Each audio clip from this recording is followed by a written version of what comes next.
오늘의 말씀은 에레미야 30장 13절 14절 말씀입니다. 12절부터 읽겠습니다. 하나님께서 이와 같이 말씀하시니라. 내 상처는 고칠 수 없고 내 부상은 중하도다. 내 송사를 처리할 재판관이 없고 내 상처에는 약도 없고 처방도 없도다. 너를 사랑하던 자가 다 너를 잊고 찾지 아니하니 이는 너 악행이 많고 너 죄가 많기 때문에 나는 내 원수가 당할 고난을 내가 받게 하여 잔인한 징계를 내렸도다.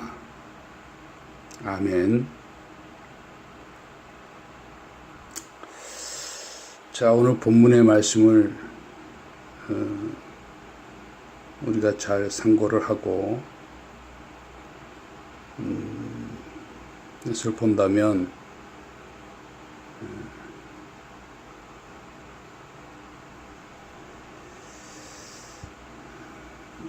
하나님이 내리신 이 정의를 말씀하시는 겁니다. 우리는 재판을 할 때 반드시 변호사를 대동해야 됩니다. 그래서 변호사를 대동하고 우리가 법정에 나가죠. 법정에 나가면 검사가 있습니다. 또 재판관이 있어요. 이 송사라고 하는 것은 소송을 이야기하는 거죠. 그 재판관은 검사, 즉 원고의 말도 들어보고 변호사의 말도 들어본다. 피고, 원고, 피고의 그 말을 동시에 청취를 하고 또 그에 대한 이제 증거 자료를 받고요. 그래서 판결을 내리게 되는 거죠. 그러니까 그 판결은 아주 공평해야 됩니다. 여러분 서초동에 가보면은 그 법원 앞에 보면 법원에 들어가는 문 입구에 현관의 그 우쪽으로 보면 그 벽면에 그 저울추를 달아놨어요. 저울. 뭐 시장에서 사용하는 그런 저울이 아니고 외국에는 그런 저울을 많이 사용하는데 이제 양쪽에 추를 달아가지고 그거를 정확하게 되는 거죠. 우리 그 재래시장에서 사용하는 그 저울은 얼마든지 부정을 행할 수 있어요. 살짝 누르든지 손이 모르게 말이죠. 약간 누르든지 뭐 하는 그 기술이 있어요. 네, 변칙 스타일로. 그래서 그는 속일 수가 있어. 사기칠 수가 있어. 그러나 저울추로 쓰는 그 저울은 웬만하면 그거는 사기치면 바로 들통이 나게 돼 있죠. 그 재판에는 반드시 그 재판은 공평해야 된단 말이죠. 공정한 재판이 돼야 이제 원고나 피고가 서로 불만이 없도록 말이죠. 그러니까 공정한 재판을 하는 것이 그 재판관의 의무입니다. 성경에 나왔는 그 유명한 재판관이 누구죠? 솔로몬이죠. 솔로몬이 그 유명한 재판을 해가지고 이름을 날리게 되었고, 그로 말미암아 시바 여왕이 솔로몬을 찾아오는 그러한 결과를 얻게 되죠. 솔로몬이 굉장히 명석하고 똑똑하다. 명철해서 그 나라를 아주 강대국으로, 부궁한 나라로 강대국으로 그렇게 만들었다 이거죠. 그만큼 이 재판이 대단히 중요하다는 거예요. 이 재판에서 승소를 해야만이 14절에 나오는 그러한 환난을 당하지 않는다는 거예요. 우리 사람들은 생로병사 희로애락, 응? 고진감래, 그 굴곡이 말도 못하게 심하잖아요. 죽을 때까지 행복한다면 얼마나 참 좋은 일이겠어요.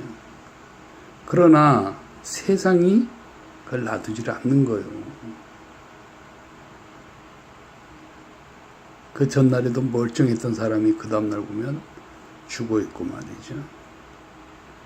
아주 부자로 잘 살던 사람이 하루아침에 망해가지고 깡통차가지고 노숙자가 되고 말입니다.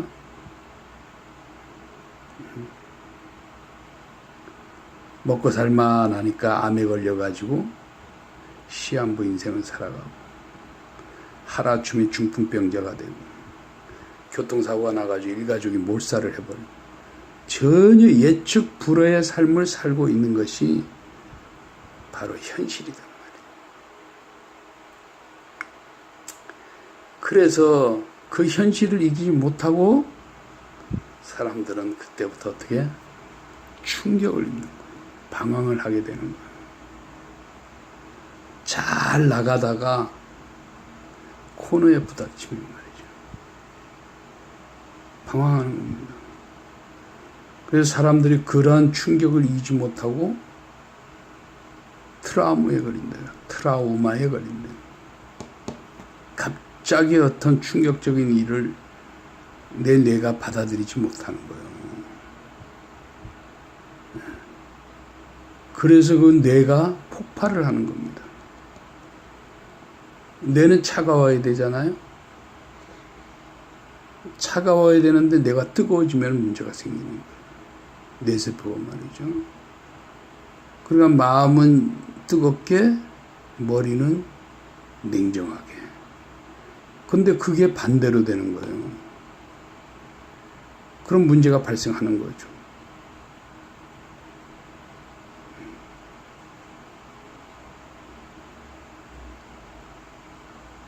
그래서 정신착란이 나옵니다. 정신착란이 되어지고 정신분열증이 생기고 정신질환자가 생기는 거예요. 대한민국에도요, 정신질환자들이 수백만 명이 있어요. 그걸 제때 치료하지 못하기 때문에 그게 점점 더 깊어지는 겁니다. 바로 봐서는 증상을 잘 알 수가 없죠. 심한 사람 예전 그대로 놔두면 그게 심각하게 그게 변질이 되는 거예요. 정신병은 고칠 수가 없어요. 치료약이 없는 겁니다. 정신과에 가봐야 수면제밖에 안 줘요. 그리고 엔도핀을 강제적으로 나오게 하고 세라토닌을 강제적으로 배출하게 하는 그런 약물을 쓰는 거예요. 처음에는 듣는 것 같다가도 점점 그 약이 면역이 생겨버리는 거예요. 내성이 생긴다 이거예요. 내성이 생기니까 그 약 물량이 점점 많아지는 거예요. 수면제도 처음에 한 방울씩 먹다가 나중에는 20알, 30알 먹어도 수면제가 약발이 안 들어. 우울증 약을 먹으면 처음에는 기분이 좋아져요. 활달하고. 언제 병기한 것처럼. 그 약을 중단하면은 그게 도로 환원이 돼버려요. 더 심해져. 왜 이런 결과가 나타나느냐? 소송에서 졌기 때문에 그렇다. 패소했기 때문에 그러는 겁니다. 그러니까 그 재판관 앞에서 원고가 검사가 고소하는 그 고소를 내가 변론을 해가지고 맞받아쳐서 그 소송을 이겨야만이 내가 살 길이 열리는데 항상 그 소송에서 패소하는 거예요. 그 소송에서 이기려면 어떻게 되느냐. 그래서 우리의 증인이 필요하다는 거예요. 소송을 이길 수 있는 증인. 검사는 너는 죄인이단 말이죠. 낙인을 찍어버립니다. 그런 죄인이라는 그 목록을 다 들이대요. 증거를 갖다 댑니다. 넌 율법 이것을 어겼어. 법을 어겼어. 너는 행동이 법을 어겼어. 안식일을 안 지켰어. 할례를 하지 않았어. 나쁜 짓을 해서 도적질을 해서 간음질을 했어. 일일이 그 재판관한테 증거를 대가면서 몇 년도 몇 월 며칠 몇 시에 꼼짝없이 당하는 거예요. 그 소송에선 이길 사람이 없다. 인간이 없다 이거야. 그러니까 항상 사람들이 생일 축하 파티를 해서 태어났다가 장성곡으로 끝나는 겁니다. 자, 그러지 않으려면 어떻게 되냐. 그 재판에서 반드시 승소를 해야 돼요. 그래 승소를 하고자 하면 그 승소의 비결이 뭐냐. 예수가 있다. 예수는 이 세상에 우리를 위해 죽으러 오신 분이 아닙니다. 그거보다 더 큰 차원이에요. 죽는 거는 쉬워요. 사는 게 어렵지. 그래서 죽는 게 쉬우니까 다 자살하잖아요. 사는 게 더 어려운 거예요. 네? 가정부라 자식의 애비를 대적하고 마누라가 가출을 하고 남편이 바람을 피고 그 고통을 뭘로 그거를 참을 수 있겠어요?